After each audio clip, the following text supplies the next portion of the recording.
Chinese Air Force approaches Taiwan's coast. Russian mercenary boss Prigozhin to exile to Belarus. Russian media reports tanks on the streets. China expresses support for Russia after aborted mutiny. Taiwan elections were major talking point in Blinken's meetings in China. Thai parliament ready to vote for new premier. Musk says cage match with Zuckerberg might actually happen. Paris to New York in 1.5 hours with Hydrogen Jet.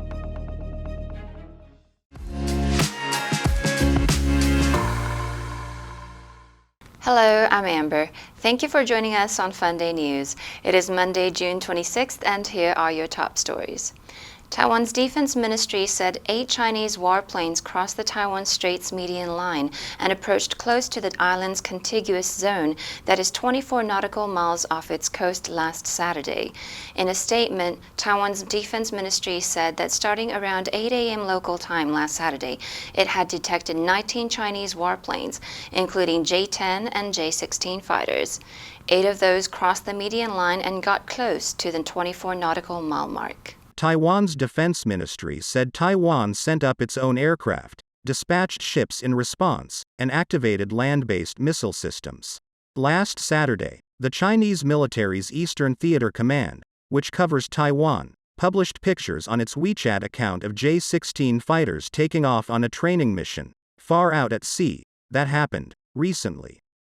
The command said the aircraft carried out tactical long-range flight training, involving in-flight refueling that covered thousands of kilometers. The Kremlin said that last Saturday, Wagner mercenary chief Yevgeny Prigozhin will move to Belarus under a deal brokered by Belarusian President Alexander Lukashenko to end an armed mutiny.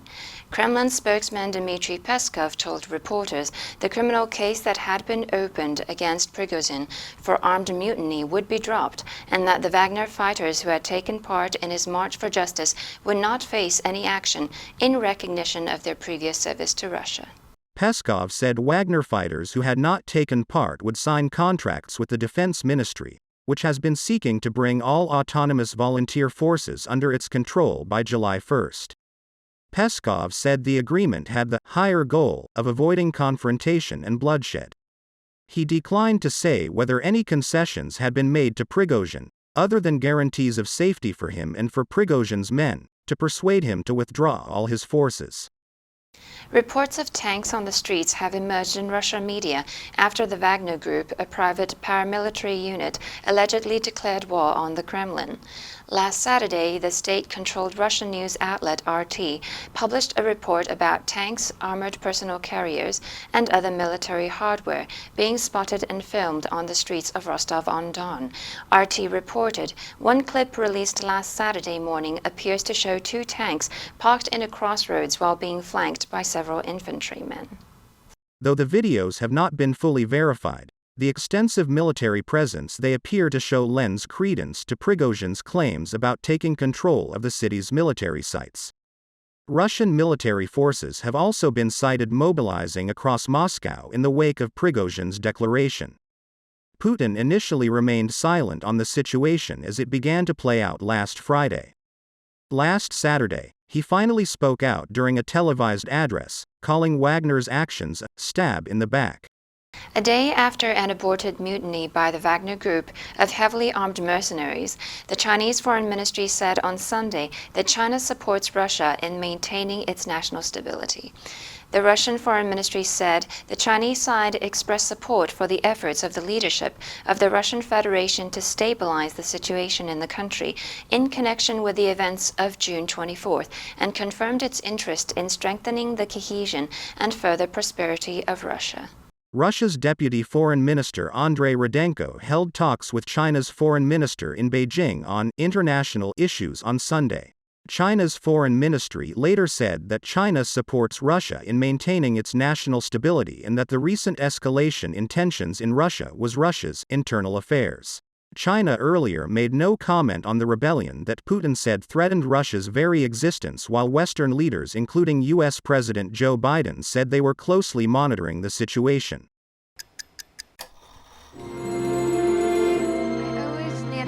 life on my own, I never thought I'd be here.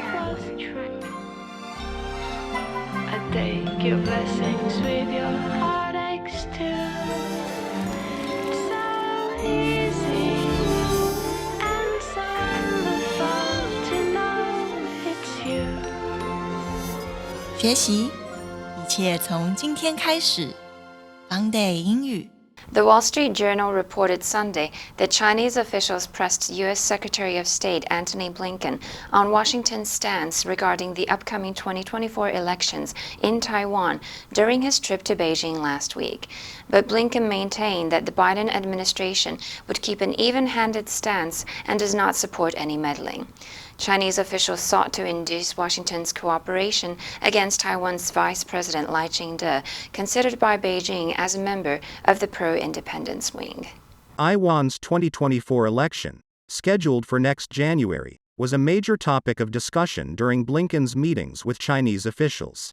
According to the Wall Street Journal, sources said Chinese officials grilled Blinken on whether the U.S. had a vested interest in the outcome of Taiwan's election and if the United States considered the DPP to be a friend. Last week, Reuters reported that internal security reports from Taiwan's government warned that China will attempt to interfere in the January elections by illicitly funding Beijing-friendly candidates. Thailand's newly elected parliament will meet on July 3rd. A day later, members of parliament will cast votes for selection of the Speaker of the House and 2 deputies. A joint sitting of the lower house and the Senate will follow to select the Prime Minister. Moving forward, the outfit that forged an 8-party coalition to form the next government, led by its leader Peter Limjaroenrat, was confirmed as the winner of the most number of seats at 151, followed by Pheu Thai that bagged 141 seats. However, a panel of the military-appointed Senate is now looking into issues related to PETA's assets and debts declaration. The Bangkok Post reported Senator Sri Suwanpanont, chairman of the Senate Committee on Political Development and Public Participation, said that the committee had launched an additional probe into PETA's qualifications and his eligibility to contest in the general election. While PETA's coalition has the support of about 312 lawmakers, it's still short of the 376 votes needed to ensure his win. Elon Musk, in brief remarks via Twitter Spaces, said that a proposed cage match with Mark Zuckerberg might actually happen. Musk challenged Zuckerberg to a fight earlier last week, to which Zuckerberg responded by asking for the location to meet. The gesture was in response to a conversation about Meta starting a potential rival service to Musk's Twitter. Musk said during a Twitter Spaces Saturday, "I haven't started training yet, but if this does happen, I will train." The 2 billionaires posted on their respective social networks, with Musk issuing the invite on Twitter and Zuckerberg responding on Instagram. Musk tweeted on June 21, "I'm up for a cage match if he is." Zuckerberg then posted on Instagram a screenshot of Musk's comments with the caption, "Send me location." Musk proposed the Las Vegas UFC Octagon as a venue later. Zuckerberg recently shared details of his fitness regime, including success in a jiu-jitsu tournament and completing the Murph Challenge. A Swiss startup is looking to cut the current journey time from Paris to New York down from 8 hours to just an hour and a half with its hypersonic hydrogen-powered passenger jet.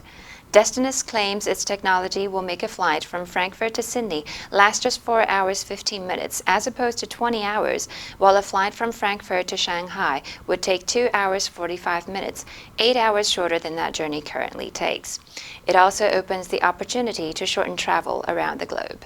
Destinus aims to build the first commercial hydrogen-powered aircraft that can travel at 5 times the speed of sound and at altitudes of more than 33 kilometers. The company announced successful test flights of its second prototype, Eiger, at the end of 2022.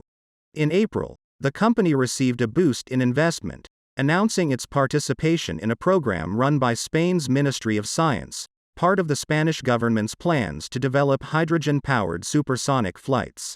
Now let's delve into the news surrounding the possibility of a cage fight between Musk and Zuckerberg. Number 1, rival, 竞争对手. This latest design has no rivals. Number 2, respective, 分别的，各自的. Steve and I were at very different stages in our respective careers. Number 3, be up for something, 愿意参与某个活动。We're going clubbing tonight. Are you up for it?